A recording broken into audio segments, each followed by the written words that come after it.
हर हर महादेव। आपका दिन शुभ हो। हर महादेव। विद्येश्वर संहिता के अध्याय महेश्वर का ब्रह्मा और विष्णु को अपने निष्कल और सकल स्वरूप का परिचय देते हुए लिंग पूजन का महत्व बताना।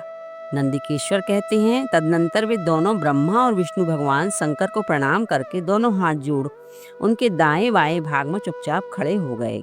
फिर उन्होंने वहां साक्षात प्रकट पूजनीय महादेव जी को श्रेष्ठ आसन पर स्थापित करके पवित्र पुरुष वस्तुओं द्वारा उनका पूजन किया। दीर्घ काल तक अविकृत भाव से सुस्थिर रहने वाली वस्तुओं को पुरुष वस्तु कहते हैं और अल्प काल तक टिकने वाली क्षणभंगुर वस्तुओं को प्राकृत वस्तुएं कहलाती हैं। इस तरह की वस्तु ये दो भेद जानने चाहिए। किन पुरुष वस्तुओं से उन्होंने भगवान शिव का पूजन किया, यह बताया जाता है। हार, नुपुर, केयूर, किरीट, मणिमय कुंडल, यज्ञोपवीत, उत्तरीय वस्त्र, पुष्पमाला, रेशमी वस्त्र, हार, मुद्रिका, पुष्प, तांबूल, कपूर, चंदन एवं अगरू का अनुलेप, धूप, दीप, श्वेत छत्र, व्यंजन, ध्वजा, चमर तथा अन्य दिव्य उपहारों द्वारा जिनका वैभव वाणी और मन की पहुंच से परे था, जो केवल पशुपति परमात्मा के ही योग्य थे और जिन्हें पशु कदापि नहीं पा सकते थे। उन दोनों ने अपने स्वामी महेश्वर का पूजन किया। सबसे पहले वहां ब्रह्मा और विष्णु जी भगवान शंकर की पूजा की। इससे प्रसन्न भक्ति को भगवान शिव ने वहां नम्र भाव से खड़े हुए इन दोनों देवताओं से मुस्कुराकर कहा। महेश्वर बोले, पुत्रों, आज का दिन एक महान दिन है। इसमें तुम्हारे द्वारा जो आज मेरी पूजा हुई है, इससे मैं तुम लोगों पर बहुत प्रसन्न हूँ। इसी कारण यह दिन परम पवित्र महान से महान होगा। आज की यह तिथि शिवरात्रि के नाम से विख्यात होकर मेरे लिए परम प्रिय होगी।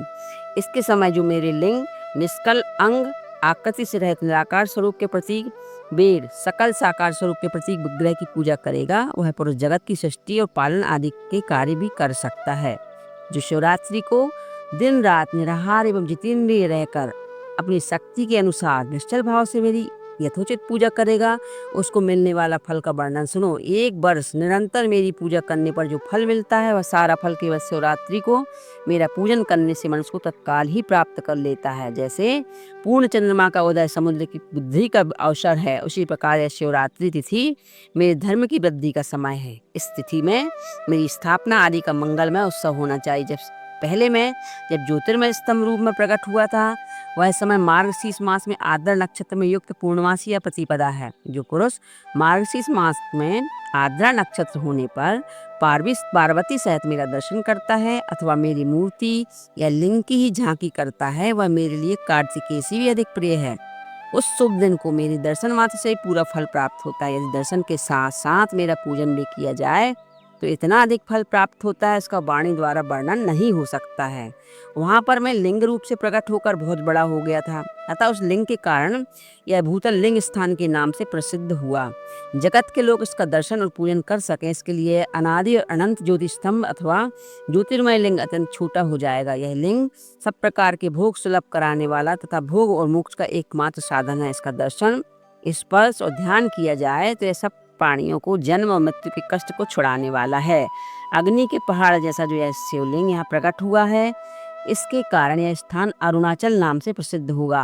यहाँ अनेक प्रकार के बड़े बड़े तीर्थ प्रकट होंगे। इस स्थान में निवास करने या मरने से जीवों को मोक्ष तक हो जाएगा। मेरे दो रूप हैं, सकल और निष्कल। दूसरे किसी के ऐसे रूप नहीं है। पहले मैं स्तंभ रूप में प्रकट हुआ, फिर अपने साक्षात रूप में। ब्रह्म भाव मेरा निष्कल रूप है, महेश्वर भाव मेरा सकल रूप है। ये दोनों ही मेरे सिद्ध रूप हैं। मैं ही परब्रह्म परमात्मा हूँ। कलायुक्त और अकल मेरे ही स्वरूप हैं। ब्रह्मा रूप होने के कारण मैं ईश्वर भी हूँ। जीवों पर अनुग्रह आदि करना मेरा कार्य है। ब्रह्मा और केशव, मैं सबसे बृहत और जगत की वृद्धि करने वाला होने के कारण ब्रह्मा कहलाता हूँ। सर्वत्र सम रूप में स्थित और व्यापक होने से मैं ही सबका आत्मा हूँ। सर्ग से लेकर अनुग्रह तक आत्मा ईश्वर से भिन्न जो जगत संबंधी 5 कृत्य हैं, वे सदा मेरे ही हैं। मेरे अतिरिक्त दूसरे किसी के नहीं हैं, क्योंकि मैं ही सबका ईश्वर हूँ। पहले मेरी ब्रह्म रूपता का बोध कराने के लिए निष्कल लिंग प्रकट हुआ था, फिर अज्ञात ईश्वर तत्व का साक्षात्कार कराने के निमित्त में साक्षात जगदीश्वरी सकल रूप में तत्काल प्रकट हो गया। अतः मुझमें जो ईशत्व है, उसे ही मेरा सकल रूप जानना चाहिए, तथा जो यह मेरा निष्कल स्तंभ है और मेरे ब्रह्म स्वरूप का बोध कराने वाला है, यह मेरा ही लिंग है।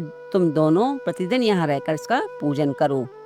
यह मेरा ही स्वरूप है और मेरे सामीप्य की प्राप्ति कराने वाला है। लिंग और लिंगी में नित्य अभेद होने के कारण मेरे इस लिंग का महान पुरुषों को भी पूजन करना चाहिए। मेरे इस लिंग की स्थापना करने का यह फल बताया गया है कि उपासक को मेरी समानता की प्राप्ति हो जाती है। यदि एक के बाद एक दूसरे शिवलिंग की स्थापना कर दी गई तब तो उपासक के फल रूप से मेरे साथ एकत्र रूप फल प्राप्त होता है। प्रधानतया शिवलिंग की स्थापना करनी चाहिए। मूर्ति की स्थापना उसकी अपेक्षा गौण कर्म है। शिवलिंग के अभाव में सब ओर से मूर्ति युक्त होने पर भी स्थान क्षेत्र नहीं कहलाता। बोली शंकर भगवान की जय। हर हर महादेव।